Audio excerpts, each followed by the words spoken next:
Welcome to the Stephen Mansfield audio podcast.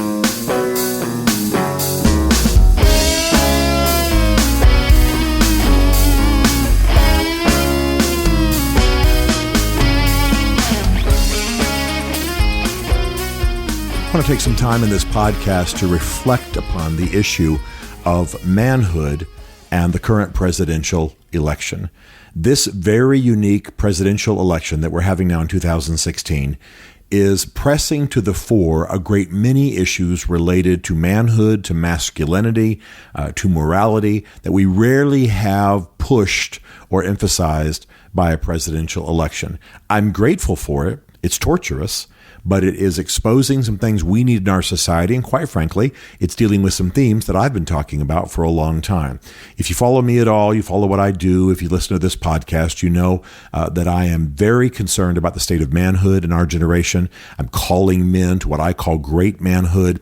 I've written some books, Mansfield's Book of Manly Men, and also Building Your Band of Brothers about this topic. I've been in almost all major media talking about this and do events around these themes all over the world.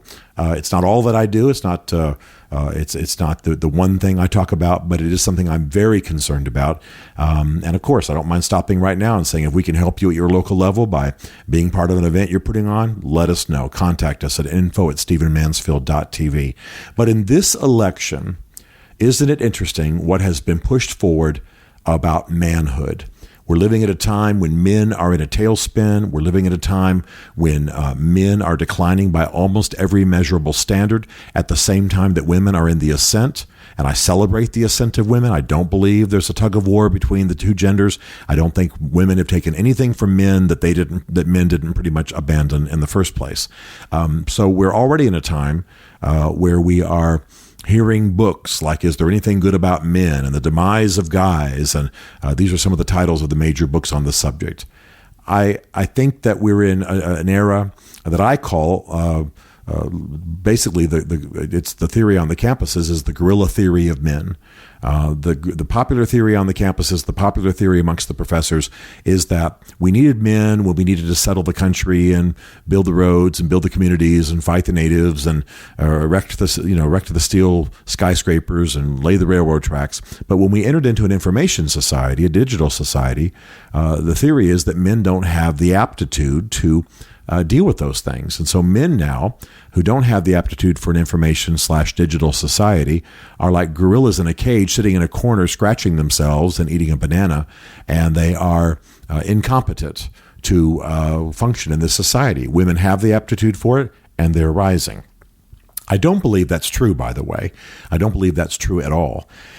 I do believe, though, that men are in crisis, and I do believe that there's a fight for the definition of manhood, and you can imagine what that is. There's the, hard-boiled, violent, angry, womanizing kind of old-school manhood. There's the sort of metrosexual, tight jeans, girly man kind of image that we have in our society. There's the confused sort of dad, middle-aged figure that you see on TV all the time, in the commercials, always being laughed at by his family, always being ridiculed, always overweight, always silly, always confused, always pleasure-oriented. But in this election, we've had some themes of manhood pushed forward that we need to consider. Hillary Clinton's run for the presidency has brought her husband back into serious examination. He's never left public view, but serious examination. And of course, to the fore, especially given the Trump scandals, we are having to consider again the fact that we had a president of the United States, Bill Clinton, who lied to the American people about an affair he had with an intern in the Oval Office, that he had sex with her of a variety of types, that there was the perversion even of cigars pushed into a woman's body. And then we, of course, learned what we may not have already known, which is that he had had a series of affairs and a series of infidelities all through his political life, that there had been lawsuits, that there had been essentially persecutions from the Clinton people. All of this is a matter of record, and I don't think there's much debate about it. So that came back into national view, and we had to consider that this man, with his many gifts, by the way, I mean, when Bill Clinton left office, the U.S. economy was in the best shape it had been in years. I mean, the military was demoralized, but there were good things that came out of his presidency. He's obviously a gifted man, but he had tainted our country.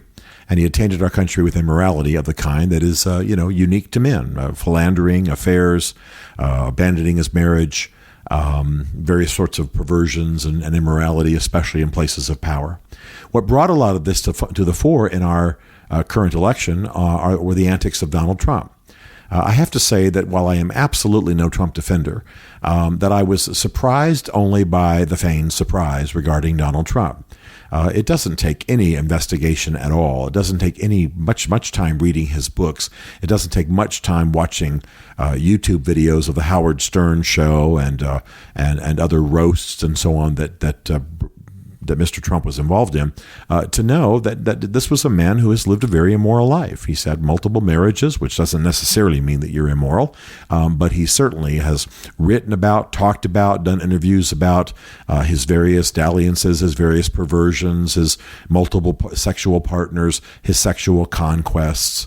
And of course, we all had to sit through the baiting of Donald Trump when it came to the size of his hands as a metaphor for the size of his penis. This was begun almost as a joke by Graydon Carter, the senior editor of Vanity Fair, and it was intended just to tweak Donald Trump a little bit, and he took it seriously, and even some of the Republican candidates who opposed Donald Trump picked it up, and so we had to be thinking about Donald Trump's penis during this entire time. Now there's been a video released which just confirms what we already knew about Trump if we were paying any attention, in which Trump talks about what some people consider to be abuse, grabbing women, kissing them. Of course, his context is that women want him because he's a star, but he describes things which would be basically nothing more than abuse, nothing less than abuse.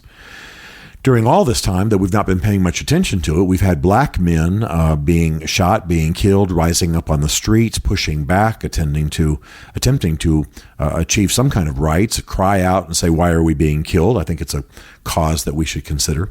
And not just consider, I don't want to treat that lightly. It's a cause we should pay serious attention to and realize the plight of black males in our society. And then, perhaps for me, the most tearfully pitiful moment in the entire election, not having been that surprised by Bill Clinton, not having been surprised by Donald Trump. Again, if you're any kind of society watcher, any kind of news watcher, if you can do any research at all, you knew that Donald Trump was a bit of a dog. That he was abusive to women, that he treated them like, trading baseball cards, that he thought in terms of his conquest, that, he admitted to having, not only affairs during his marriages, but basically starting one marriage sexually before he'd left the other. All of this stuff was stuff he talked about. He never hid it. And again, I'm not saying that to defend him. I'm just saying that's the reality of the situation. But the most pitiful moment for me is when there were new disclosures of Donald Trump's statements and misdeeds and attitudes towards women, and evangelical males rose up for the most part to defend him. No question that many of them did. Certainly Dr. Falwell at Liberty University, certainly Pat Robertson, certainly others.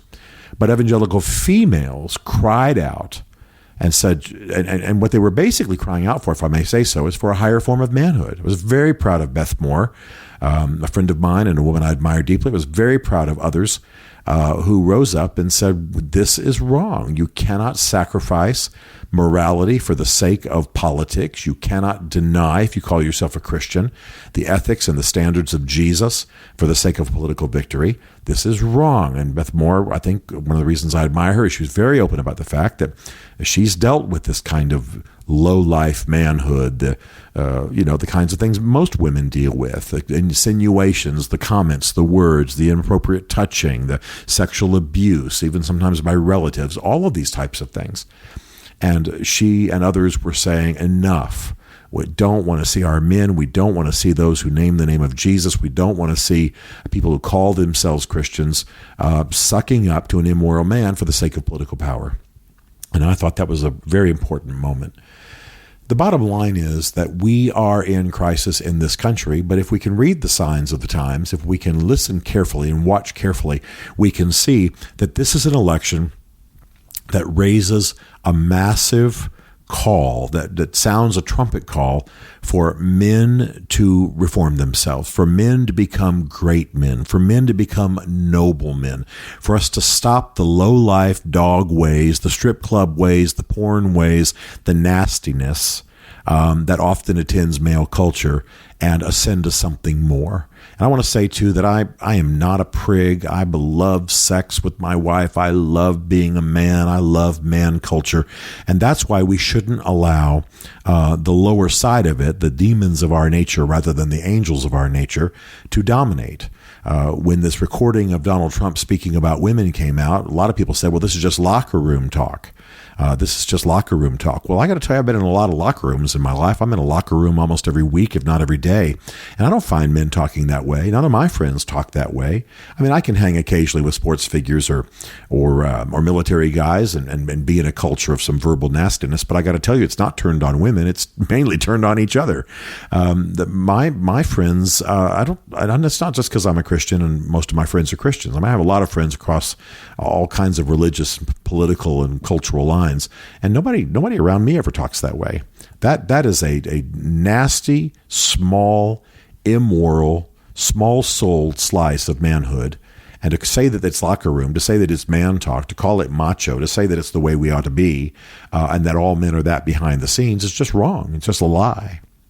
But I want to just put it between our eyes as men in this election to be in an election where the nastiest kind of sexual conduct is being winked at or made excuses for, where Christian women especially, and I'm not saying they're the only ones, I know other women of other faiths as well who are making this cry, but I thought the most pitiful moment again was when evangelical women were saying, for heaven's sakes, don't sell your souls, evangelical men, Christian men, Roman Catholic men, don't sell your souls for this man named Trump. It's time for a reform. It's time for a change. We're looking for some noble men. We're looking for some good men who will treat us right, protect us, and not kowtow to this kind of immorality. And I would say to men, we've got to live lives that are not hypocritical, where we talk sweet and Sunday schoolish in our homes and then go to the locker room and talk nasty. That's what Donald Trump was referring to. It's what others were referring to. We need reform. We need to be great men. I'm doing everything I can to make that happen. I want you to join me, and I want you to read good books, John Eldredge's Wild at Heart and other great books. You can go online and find these good books. Find the good books, find the good videos, get with other men, get involved with other guys to be strong, and let's see this election as a warning of a rising tide of male immorality and misconduct that we can correct in our generation. I think the young men are hungry. I've been in other nations are hungry. I think we can have a turnaround of noble manhood in our generation. Join me. Stephen Mansfield is a New York Times best-selling author, a popular speaker, and a frequent faith and culture commentator on Fox and CNN. His groundbreaking books on faith and society include The Faith of George W. Bush, The Search for God in Guinness, Mansfield's Book of Manly Men, and The Miracle of the Kurds. His new book is Ask the Question: Why We Must Demand Religious Clarity from Our Presidential Candidates, available on Amazon. Learn more about Stephen at stephenmansfield.tv. The Stephen Mansfield podcast is directed by Isaac Darnold, who also wrote, produced, and performed the podcast theme song. This is a Chartwell Literary Group production.